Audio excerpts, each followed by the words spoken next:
There's a wonderful poem. I'd like to share this poem with you. It's written by a wonderful woman. Her name is Valerie Cox. And she lives up in Seattle, and she's written quite a bit of poetry. This particular poem really speaks to me to the difference between what you know and what you believe in. Immerse yourself in these words. A woman was waiting at an airport one night with several long hours before her flight. She hunted for a book in the airport shop, bought a bag of cookies, and found a place to drop. She was engrossed in her book, but happened to see that the man beside her, as bold as could be, grabbed a cookie or two from the bag between, which she tried to ignore to avoid a scene.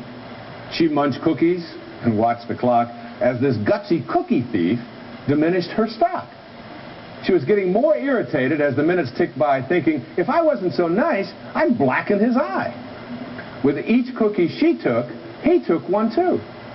And when only one was left, she wondered what he'd do. And with a smile on his face and a nervous laugh, he took the last cookie and broke it in half. He offered her half as he ate the other. She snatched it from him and thought, oh, brother, this guy has some nerve, and he's also rude. Why, he didn't even show any gratitude. She had never known when she had been so galled, and sighed with relief when her flight was called. She gathered her belongings and headed to the gate, refusing to look back at the thieving ingrate. She boarded the plane and sank in her seat, then sought her book, which was almost complete. As she reached in her baggage, she gasped with surprise. There was her bag of cookies in front of her eyes. I love that. I love that.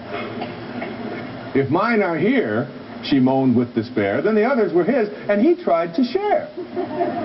Too late to apologize, she realized with grief that she was the rude one, the ingrate, the thief, the cookie thief.